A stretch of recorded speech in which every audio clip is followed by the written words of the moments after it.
বৃদ্ধা মায়ের প্রধান অনুষ্ঠানের আজকে প্রোগ্রামের শ্রদ্ধাভাজন সভাপতি প্রদর্শক হাসান আলী ভাই, উপস্থিত হাতিবান্ধা থানার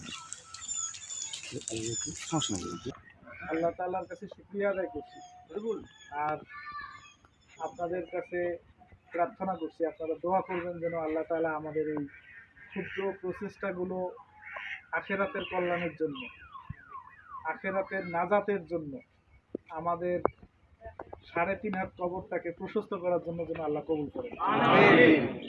আল্লাহ তাআলা সূরা কোরআনে ঘোষণা করেছেন, কুনতুম খায়রা উম্মাতিন উখরিজাত লিন-নাসি তা'মুরুনা বিল মারুফ ওয়া তানহাউনা আনিল মুনকার। তোমরা সর্বোত্তম জাতি, তোমাদেরকে দুনিয়াতে প্রেরণ করা হয়েছে মানুষের কল্যাণের জন্য। আমরা কোরআনের এই আয়াতটা মানুষের কল্যাণের জন্য, এই বৃদ্ধা মায়ের জন্য থাকার একটু ব্যবস্থা করার চেয়ে বড় কল্যাণ আর কি হতে পারে। আমরা আল্লাহ তাআলার এই নির্দেশনা পালন করে আমরা এই বৃদ্ধার ঘর নির্মাণের জন্য এগিয়ে আসছি। আল্লাহ তাআলা যেন মেহেরবানি করে আমাদের এই প্রচেষ্টাকে কবুল করেন।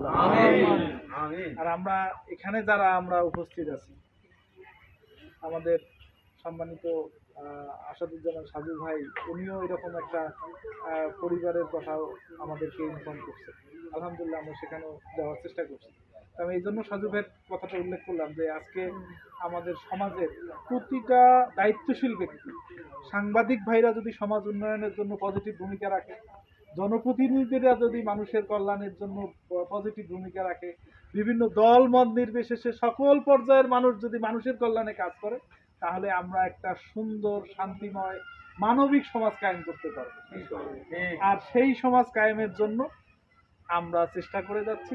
আমরা আপনাদের সহযোগিতা চাই, আমরা এই বলে আপনাদের কাছ থেকে সাহায্য চাই যে আপনারা আমাদেরকে সহযোগিতা করলে আমরা এখানে হাতিবান্ধা পাটগ্রামে ওই সমাজ কায়েম করতে চাই যে সমাজে ধনী গরিব, ছোট বড়, উঁচু নিচু, শিক্ষিত অশিক্ষিত, কে মূর্খ কে শিক্ষিত, এটার কোনো ভেদাভেদ থাকবে না। আল্লাহ রাসূলের বিদায় হজের ভাষণের আলো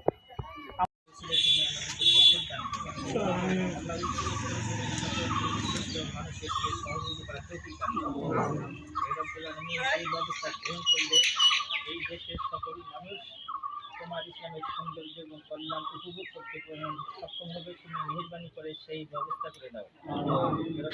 আমাদের ভুল ত্রুটিগুলো মেহেরবানি করে সংশোধন করে দাও। আল্লাহ আমাদের সকলকে কল্যাণমূলক কাজে সহযোগিতা করার তৌফিক দান করুন, সকলকে অন্যায়ের কাজ থেকে বিরত থাকার তৌফিক দান করুন। আল্লাহ তুমি রহমতুল কাফুরিন এই কল্যাণমূলক কাজে যারা সহযোগিতা করলো, তাদের সকলের সহযোগিতাকে তুমি মেহেরবানি করে কবুল করে দাও।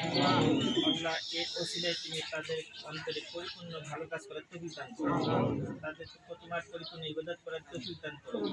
আল্লাহ বাংলাদেশে যে অন্যায় অবিচার জুলুম চলছে, আল্লাহ মেহেরবানি করে তুমি আল্লাহ এই সকল জুলুম থেকে জাতিকে মুক্ত করে দাও। আল্লাহ সকলের জন্য চিন্তামুক্ত অবস্থায় ঘুমাইতে পারে, বিপদমুক্ত অবস্থায় যেন চলাফেরা করতে পারে, ন্যায় বিচার যেন পায়, জুলুমের যেন শিকার না হয়। আল্লাহ তুমি সেই তৌফিক দান করো।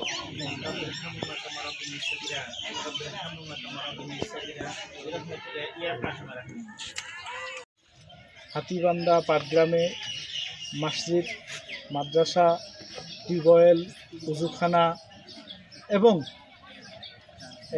গরিব দুঃখী মানুষের, বিশেষ করে গৃহহীন মানুষের কাছে আমরা সাধ্যমতো কাউকে টিন দেওয়ার চেষ্টা করতেছি, কাউকে ঘর নির্মাণ করে দেওয়ার চেষ্টা করতেছি। এই চেষ্টা আমাদের অব্যাহত থাকবে।